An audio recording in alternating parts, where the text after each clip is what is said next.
Hello అండి, నమస్తే. నమస్కారం అండి. మీ పేరండి? నా పేరు నాతర్ మంగ మేడం. మంగ గారు? అవును మేడం. ఆ మంగ గారు ఎక్కడి నుంచి కాల్ చేస్తున్నారు? మేడం అది మహబూబ్పల్లి గ్రామం, మా మండలం వచ్చేసి మంత్రిమేడ, డిస్ట్రిక్ట్ పెద్దపల్లి మేడం. ఓకే, సరే అండి మంగ గారు. రమ్య మేడం గారు ఉన్నారు. మీ సమస్య ఏంటో తెలపండి, లేదంటే చాలా క్లుప్తంగా తెలపడానికి ట్రై చేయండి. ఓకేనండి? Okay okay, right. మంగ గారు నమస్తే అమ్మా. మేడం. నమస్కారం మేడం. అమ్మా చెప్పండి అమ్మా, ఏంటి మీ ప్రాబ్లం? మేడం నాకు 2008 లో పెళ్ళైంది మేడం. సతీష్ కుమార్ అనే అబ్బాయితోని 2008 లో లవ్ మ్యారేజ్ మేడం. మాది అమ్మ నన్ను అత్తమ్మని ఒప్పించుకొని నార్మల్ గానే చేసుకున్నాం మేడం. సో లవ్ మ్యారేజ్ ని ఇంట్లో వాళ్ళని ఒప్పించుకొని చక్కగా అరేంజ్డ్ మ్యారేజ్ లాగా చేసుకున్నారు. చేసుకున్నాం మేడం. Very good. అతను ఏం చేస్తాడు, మీరేం చేస్తారమ్మా? నేను హౌస్ వైఫ్ మేడం. ఏం చదువుకున్నారు madam? Inter discontinue madam. Okay. అతను ఏం చేస్తాడమ్మా? అతను సివిల్ ఇంజనీర్ మేడం. సూపర్. చెప్పమ్మా, ఎలా పరిచయం మీ ఇద్దరికి? మేడం ఇంటి దగ్గర మేడం, మా గల్లీలోనే. నాన్న సింగరేణి జాబ్ గోదరికని. ఓకే. అట్లా నేను కాలేజీకి వెళ్తా అంటే పరిచయం అయింది మేడం. ఓకే అమ్మా, చెప్పండి. అట్లా పరిచయం అయినాక నన్ను ఇక చేసుకుంటా అని చెప్పి అది ఇది అని చెప్పి మధ్యలో కూడా ఆయన కూడా వదిలేసింది మేడం. కాకపోతే మళ్ళీ ఏమైందో మళ్ళీ తానే వచ్చింది మేడం చేసుకుంటా అని, సతీష్ కుమార్.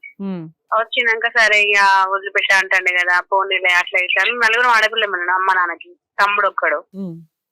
మేము చేసుకునే ఇంటర్ మేడం. సింగరేణి జాబ్ అయినా కూడా నాన్న కూడా కష్టపడితే మేము అందరం చదువుకొని అట్లా పెంచుకోండి మేడం మమ్మల్ని.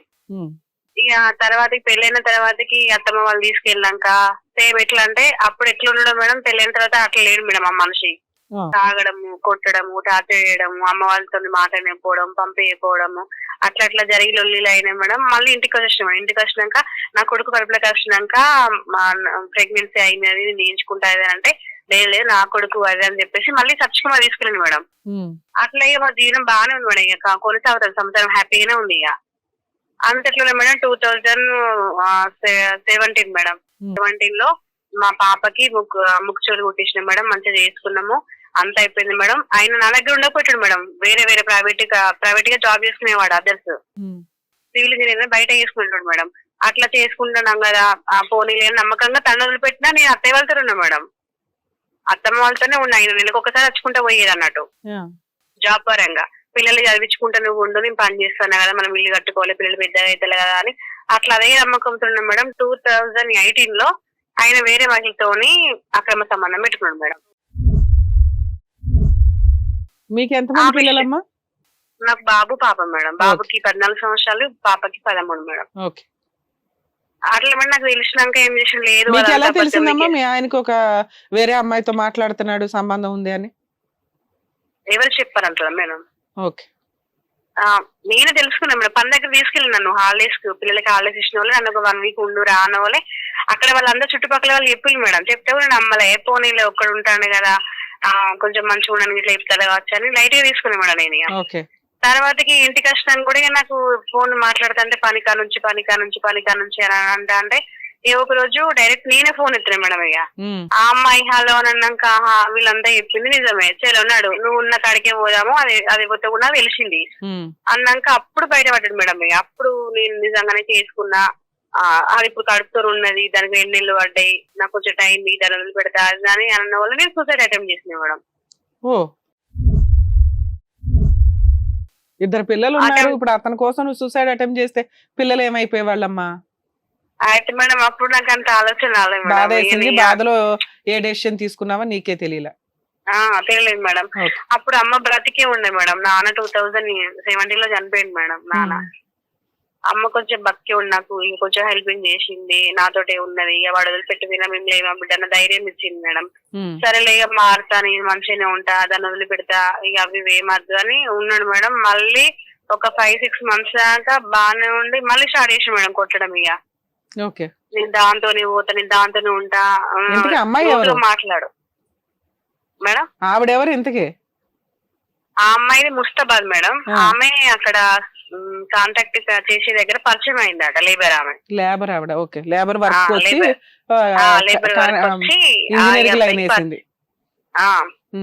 అట్లా పరిచయం అయిందట మేడం. ఇక దానికి ఆల్రెడీ ప్రెగ్నెన్సీ అయిందట మేడం. ఆ ప్రెగ్నెన్సీ అయినా కూడా వెళ్ళనీయలేదు. ఇక ఇక తెలియనిపోతే పోనీలే ఇక మారుతా అది ఇది అన్నాడు కదా అని నేను కాంప్రమైజ్ అయి ఉన్నా మేడం. నలుగురం అమ్మాయిలం కదా, ఈ చెల్ల వల్ల భర్త చనిపోయాడు మేడం, ఆమె ఇంటి మీదే ఉంటది. ఇప్పుడు నేను వచ్చి ఇంటి మీద ఉంటే ఎట్లుంటది, అమ్మకి భారమే కదా. నాన్న పని తమ్ముడికి వచ్చింది మేడం, తమ్ముడే మమ్మల్ని అప్పుడప్పుడు చూసుకుంటాడు, చేస్తాడు మేడం. అదంతా అయిపోయినాక మళ్ళీ దాని దగ్గరికి పోయింది మేడం. అట్లా పోయినాక నేను మళ్ళీ ఇక స్టేషన్ లో కేసు పెట్టినా మేడం మంత్రిలో ఇక 2018 లో. కేసు పెడితే లేదు, ఇప్పుడు అది ఏంటిది సహజీవనం వచ్చింది కదా, దాంట్లో తప్పేం ఉన్నది, దాంట్లో సహజీవనం చేసినారు తప్పేం లేదు, మీరు దొరకబట్టేలాదని పోలీసు వాళ్ళని అన్నాడు మేడం. ఎస్ఐ వాళ్ళ వాళ్ళు ఉండి ఇట్లా అంటాను కదమ్మా అది అంటే, లేదు నేను ప్రూఫ్ తీసుకొస్తా సార్, నేను కంపల్సరీ ప్రూఫ్ తీసుకొస్తా అంటే అది ఉన్న ఊరికి పోయి దాన్ని స్టేషన్ పిలిపించి అసలు ఇది సహజీవనమా మీరు పెళ్లి చేసుకున్నాడు అంటే ఆమె చెప్పింది మేడం. ఇక పెళ్లి చేసుకున్నాడనే ఆ అమ్మాయి ఒప్పుకుంది అక్కడ. బదులా కాదమ్మా, ఇప్పుడు మీ ఆయన నీతో చెప్పడం సహజీవనం అని, నువ్వు ఇంత పోరాడుతున్నది ఎందుకు అంటే ఆ అక్రమ సంబంధం వదిలేసి నీ వాల్యూ తెలుసుకొని నిన్ను పిల్లల్ని బాగా చూసుకుంటాడేమో అని నీ ఆశ. తీరా చూస్తే పెళ్లి చేసుకున్నాడా? చేసుకున్నాడు. అక్కడికి వెళ్ళినాక మొత్తం డీటెయిల్స్ అన్ని చెప్పేసింది అది స్టేషన్ లో ఐసైకి అక్కడ. మరి అమ్మాయికి అన్యాయం జరగకూడదుగా, ఆవిడ పద్ధతిలో ఆవిడ చెప్పేసుకుంది. అయితే చెప్పేసింది మేడం. ఇక్కడికి వచ్చినాక మళ్ళీ అక్కడ ఎస్ఐ మన మంత్రికి ఫోన్ చేసి, మేడం నిజమే ఇది వాడు పెళ్లి చేసుకున్నాడు, మీకు అక్కడ అది సహజీవనం అంటాడు కానీ కాదు అన్నాక ఇక సరే ఇదంతా ఏందని మా అత్తమ్మ వాళ్ళు ఇట్ట కూడా మేడం. వాళ్ళు ఎందుకు మా మామ కూడా ఇద్దరు భార్యలు మేడం. మా అత్తమ్మ వాళ్ళు అన్నాడు కదా, ఎందుకు బాగా మాట్లాడుతున్నావు, నేను కట్నం తెచ్చుకున్నాను, మేము ఎట్లుంటానో మా అక్క చెల్లెల మేము ఉంటలేమా, నువ్వు అట్లుంటేంది అని నన్ను దబాయించారు మేడం వాళ్ళు. ఎంత పెద్ద మనుషులు చెప్పినా ఎంత చేసినా వాళ్ళ ఫ్యామిలీ మట్టుకు అందరు కరెక్ట్ ఉన్నారు మేడం. ఇక మా నాన్నకి ఇద్దరు అయ్యా చాలా ఈయన పడ్డది అన్న డిప్రెషన్ లో వాళ్ళు ఉన్నారు అన్నట్టు. ఇక అట్లా మేడం నేను ఒప్పుకోలే, ఉంటే నేనే ఉండాలి, ఇంకోదంతా నాకు సంబంధం వద్దు, నా బతికింది నా పిల్ల బతికింది చెప్పు అని అంటే గినే మాట. ఇద్దరు ఉంటే ఇద్దరు ఉండండి, లేకపోతే పో, ఉంటే ఇద్దరు ఉండాలి లేకపోతే లేదు, నేను చేస్తా పోతా అంతట్లే మేడం. ఆ ఫైటింగ్ లే అట్లా అట్లా అయితే అంటే అమ్మకు పక్షవాతం వచ్చింది మేడం మా మమ్మీకి.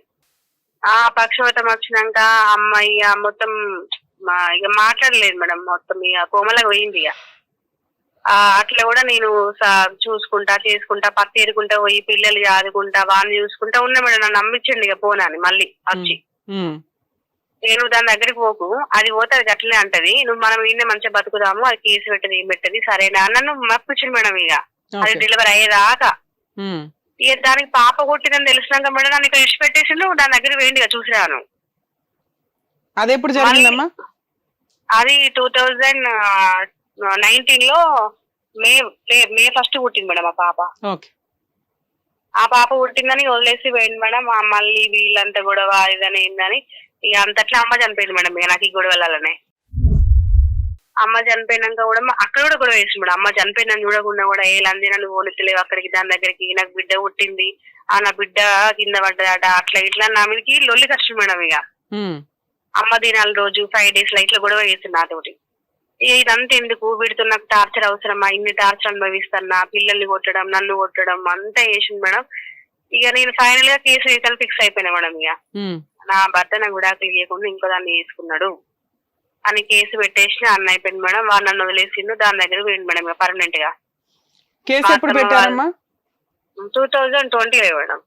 లాక్డౌన్ ముందు పెట్టారు, మీకు లాక్డౌన్ 2 years ఎగిరిపోయింది. 2022 నుంచి కేసు నడుస్తూ ఉంటది. ఇంకేం కేసులు వేసారమ్మా మీరు? వరకట్న కేసు వేసినా మేడం. అదే అది దాంట్లోనే బైగామి కేసు, సెకండ్ మ్యారేజ్ చేసుకున్నాడు అని పోలీస్ స్టేషన్ కేసు ఒకటి వేసారు, గృహహింస చట్టం కేసు, మెయింటెనెన్స్ లు వేసారా? వేయలేదు మేడం. నేను ఏంటంటే నాకు చేసుకుంటే తిన్నట్టే మేడం. కోర్టులో పోతే లాయర్ ఇంత పైసది అమ్మా అంత పెట్టి ఇంత పెట్టు అంటే అంత స్తోమత నాకు లేదు. ఎక్కడ నుంచి మాట్లాడుతున్నావమ్మా నువ్వు? మేడం ప్రస్తుతానికి అయితే ఇప్పుడు నేను మా అమ్మ వాళ్ళ ఇంటికాడ ఉన్నా మేడం. ఎక్కడ అది? గోదావరి మేడం. గోదావరి గాని 498 కేసు ఎక్కడుంది? అక్కడే ఉంది, మంతిలోనే ఉంది మేడం. మంతిలో ఉంది. సో ఇప్పుడు నువ్వు 4 years నుంచి గోదావరి గన్లో ఉంటున్నావా? లేదు, అత్తగారితోనే ఉంటాను మేడం. వాడిని పంపించేసిన, వాడు నువ్వు రావద్దు అని మా అత్తమ్మ వాళ్ళు కూడా చెప్పేసి కరెక్ట్ కాదని పోలీసులు. మీ అత్త వాళ్ళు మీకు సపోర్ట్ గానే ఉన్నారు, నా కోడలు ఈవిడే నా మనవాళ్ళు వారసులు వీళ్ళే అని మీ పిల్లల్నే వాళ్ళు సపోర్ట్ చేస్తున్నారు. వాళ్ళు చూసుకున్నారు, కానీ చూసుకుంటామని చెప్పి వాడికి ఏది వచ్చినా కూడా నీకే ఇస్తాం, నీ పిల్లలకి ఇస్తాము, నీ బిడ్డ పెళ్లి. అది ఎప్పుడు ఇస్తారు? వీళ్ళు ఇచ్చేయాలి కదా ముందే. 20 మేడం, 2020 అన్నీ అయిపోయినాయి మేడం, స్టేషన్లు అన్నీ అయిపోయినాయి. ఇక నువ్వు రావద్దు, ఇంటికి రావద్దు అని వాళ్ళ పేరెంట్స్ పెట్టి కండిషన్ పెట్టి నీ వరకట్నం కేసు పెట్టినాక ఓకే నా మనరాలు, నా మనవడు, రాసిచ్చారా? లేదు, జస్ట్ నార్మల్ గా నోటరీ మీద రాసిచ్చింది మేడం, వట్టిగా. అతనికి వచ్చే షేర్ ఏదైతే ఉందో అది నా వారసులకే, ఈ పిల్లలకే చెందిద్ది అని అది సఖి సెంటర్ లో రాసిచ్చింది మేడం. సఖి సెంటర్ వచ్చింది కదా ఇప్పుడు మహిళలకు. ఓకే అమ్మా. పెద్దపల్లి సఖి సెంటర్ లో రాసిచ్చింది మేడం. అది అంతవరకే మేడం. ఇక నాకు ఇచ్చింది లేదు, వాళ్ళు ఏం చేసలేదు, బంక్ లో చేస్తే మేడం. ప్రస్తుతానికి అయితే బంక్ లో చేసిన మొన్నటి దాకా 5 months ముందు మేడం చేసిన. ఇక నాకు 3 kilometers నడవాలి madam, up and down 6 kilometers నడవాలి నేను జాబ్ చేయాలంటే. మీ అత్తగారి ఇంటి నుంచి? మా అత్తగారింటికి నుంచి. నేను ఈ రోజు మా ఇంటికి రాలేదు మేడం. వాడు ఏ రోజు అయితే వెళ్ళిపోయిండో ఆ రోజు నుంచి మా ఇంటికి రావడం మానేసిన. ఇక ఏ కష్టమైన సుఖమైన ఇక్కడ అనుభవిస్తా, వాంతోనే కొట్లాడతా, వాంతోనే చేస్తా అని అయిపోయినాక మేడం